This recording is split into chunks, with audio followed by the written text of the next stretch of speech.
A school janitor's quiet dedication caught Donald Trump's eye, and what he did in response changed everything. The sun had barely begun to rise when Ronald James parked his old, battered sedan in the far corner of the Oxbridge Academy parking lot. He always chose the same spot, a little out of the way, as if to avoid drawing attention to the vehicle's peeling paint and dented bumper. The engine gave one final cough before dying, and Ronald sighed, gripping the steering wheel for a moment. Another day, another chance to make ends meet. He grabbed his thermos from the passenger seat, gave the dashboard a gentle pat as if to thank the car for holding on another day, and stepped out. The early morning air was cool and the world was still quiet, except for the faint chirp of birds and the distant rumble of a delivery truck. Oxbridge Academy was coming to life slowly, and Ronald liked it that way. It gave him a moment of peace before the chaos of the day began. Pushing his trusty cleaning cart down the empty corridors, he felt a sense of pride. The floors gleamed under the overhead lights, the result of his meticulous care. He knew most people didn't notice, but that didn't matter to him. For Ronald, it wasn't about recognition. It was about doing the job right. Every classroom, every hallway, every trash can, he approached them all with the same quiet dedication. To the students, Ronald was simply Mr. James, the janitor who always seemed to have a kind word or a warm smile ready. He knew their names, their favorite sports, even their quirks. "Good morning, Marcus. How's that science project coming along?" "Hey, Jenny, I saw that goal you scored yesterday." Impressive. These small exchanges were a part of his daily rhythm, a way to connect in a role that often felt invisible, and yet his kindness never faltered, even when his body ached from hours of scrubbing and mopping. But outside these walls, life wasn't as polished. Ronald had faced more struggles than most could imagine. He had grown up in a small Florida town where opportunities were few and far between. Losing his wife to cancer 10 years ago had been the hardest blow of all. Suddenly, he was both mother and father to their two children, juggling the roles of provider, caretaker, and disciplinarian. He worked long hours to keep food on the table and a roof over their heads, sacrificing his own comfort to give his kids a shot at a better future. The old sedan was a daily reminder of those sacrifices. Its engine sputtered more often than it purred, and every commute was a gamble. Some mornings it refused to start altogether, forcing Ronald to rely on a patchwork of borrowed rides or long walks. But he never let it dampen his spirit. One day at a time, he'd tell himself as he tightened his grip on the steering wheel and coaxed the car into motion. Despite his own hardships, Ronald never lost sight of what mattered. His children were his world, and everything he did was for them.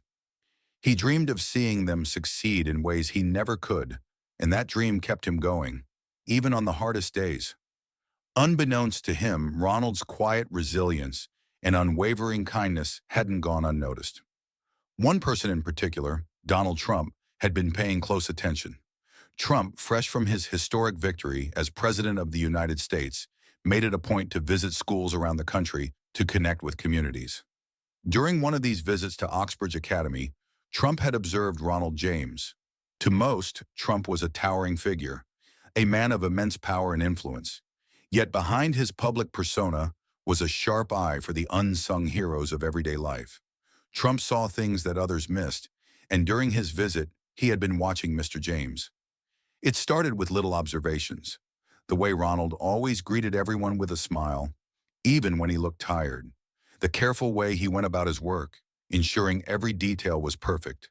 And the moments when he thought no one was watching, like the time Trump saw him replace a broken locker handle before the student even reported it. There was something about Mr. James that stuck with Trump, something that made him want to acknowledge the quiet heroics. But Ronald had no idea that his simple acts of kindness were about to spark something extraordinary, a moment that would change his life forever. Donald Trump had always been known for his business acumen, and now, as president, his leadership.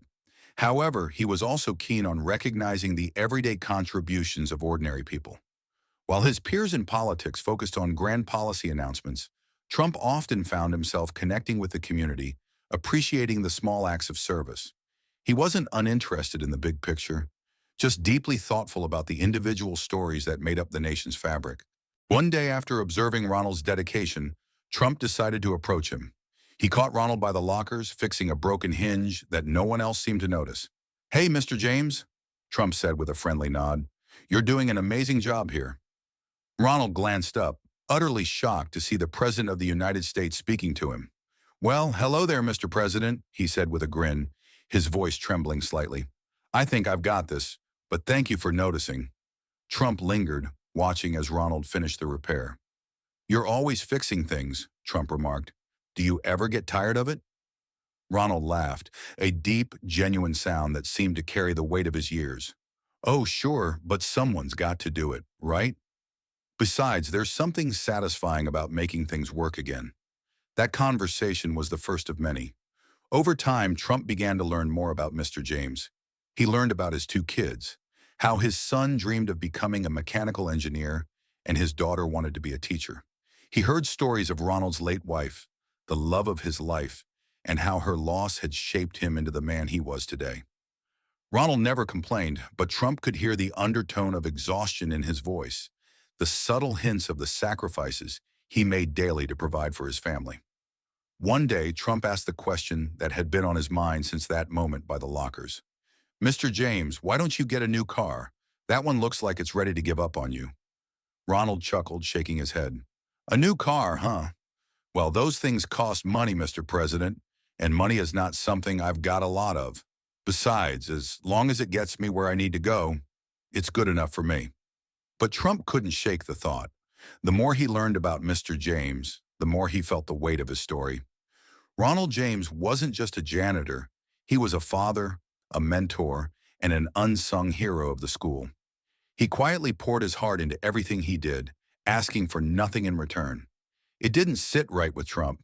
He knew he couldn't solve all of Ronald's problems, but maybe, just maybe, he could do something to make his life a little easier. Trump decided to use his influence and resources to orchestrate a surprise for Ronald. He worked with local businesses and the school administration to plan something special. He wanted to show that even in his new role as president, he remembered the importance of community and recognizing those who worked tirelessly behind the scenes.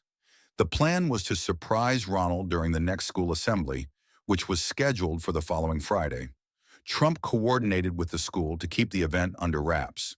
A brand new red compact SUV was secured at a significant discount from a local dealership, with Trump personally ensuring the deal was made with respect and fairness. The preparations kicked into high gear. Students and staff created a giant banner that read, "Thank you, Mr. James," painted it in the school's colors, and decorated it with messages of gratitude. Teachers worked behind the scenes, ensuring Ronald would be at the assembly without suspecting anything. Trump rehearsed his speech, aiming to convey just how much Mr. James meant to the community. As the day of the assembly arrived, the energy at Oxbridge Academy was electric. Students filed into the auditorium, buzzing with anticipation. Trump stood backstage, taking deep breaths to steady himself.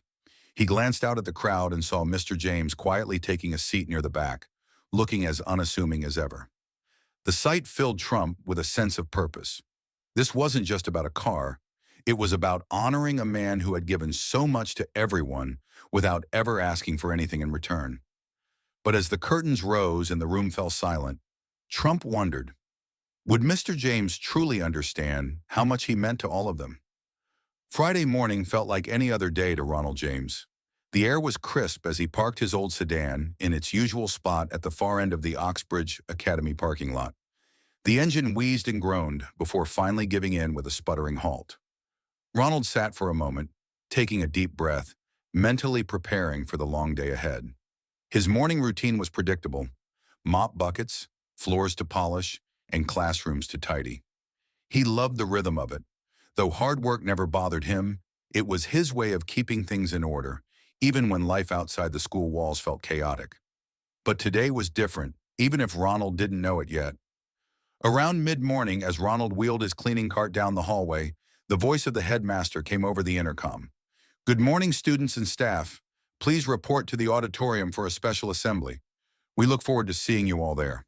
Ronald barely registered the announcement. Assemblies were common at Oxbridge Academy, and they didn't usually involve him. He figured he'd stick to his routine, maybe get ahead on some maintenance work while the building was quiet. But then one of the teachers approached him with a smile. "You should come too, Mr. James.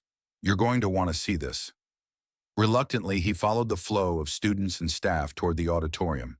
He slipped into the back row, hoping to blend into the crowd. The large room buzzed with excitement, though Ronald couldn't quite put his finger on why.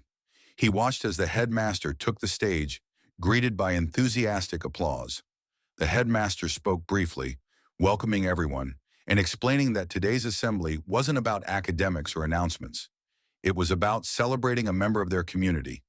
That piqued Ronald's interest, but he was still clueless as to what was coming. Then Donald Trump walked onto the stage holding a stack of note cards. Ronald knew Trump. He was the president of the United States visiting their school. Ronald smiled faintly, assuming Trump must have come for some official reason. "Good morning, everyone," Trump began, his voice steady but filled with warmth. "I'm here today because there's someone at this school who deserves recognition, someone who makes this place better every single day." Ronald shifted in his seat, his brows furrowing slightly. He looked around, wondering who Trump could be talking about.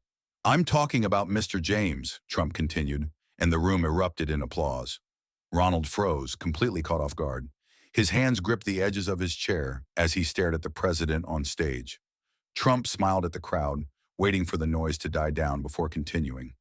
"Mr. James isn't just our janitor. He's the guy who shows up every morning to make sure our classrooms are spotless, our hallways are clean, and our school feels like home. He's the guy who fixes what's broken, whether it's a locker, a leaky faucet, or even our spirits when we're having a bad day." The words hit Ronald like a wave. He'd always done his work without expecting thanks, and hearing someone acknowledge it so openly, especially from the president, felt overwhelming. The lights dimmed slightly as a video began to play on the large screen behind Trump. It was a montage of clips and photos showing Ronald at work, mopping floors, repairing broken chairs, carrying supplies, interspersed with interviews with students and staff, sharing how much Ronald meant to them. "He always has a smile for you," one student said. "He never complains, even when we make his job harder," another admitted sheepishly. Laughter rippled through the audience at that, but Ronald couldn't laugh. He was too stunned, his throat tightening as he tried to process what was happening. By the time the video ended, the entire auditorium was on its feet, clapping and cheering. Trump stepped forward again, his voice unwavering. "Mr. James, we know you never ask for anything, but we see you. We see how hard you work, how much you care, and how you give so much of yourself to this school. Today, we want to give something back to you." Trump gestured toward the side of the stage, where the double doors opened to reveal a gleaming red compact SUV parked under a large banner that read, "Thank you, Mr. James." The entire room erupted in cheers and applause. Ronald's jaw dropped as he stared at the car, his mind struggling to catch up with what his eyes were seeing. "Mr. James," Trump said, turning toward him with a smile, "this is for you from all of us." The spotlight shifted to Ronald, who still hadn't moved from his seat. A teacher gently touched his shoulder, urging him to stand. Slowly he rose to his feet, his legs trembling as he made his way to the stage. The applause seemed deafening, but all Ronald could focus on was the car and the faces of the students and staff who had come together to make this moment happen. When he finally reached the stage, Trump extended the keys to him. Ronald hesitated for a moment before taking them, his hands shaking. He looked at Trump, then at the crowd, and finally back at the car. I don't know what to say," he stammered, his voice barely audible over the applause. He wiped at his eyes, which had filled with tears. "You didn't have to do this. I just do my job." But as the cheers grew louder, Ronald began to realize that this wasn't just about the car. It was about all the lives he had quietly touched in the community, led by the president himself, that had come together to remind him that his kindness hadn't gone unnoticed.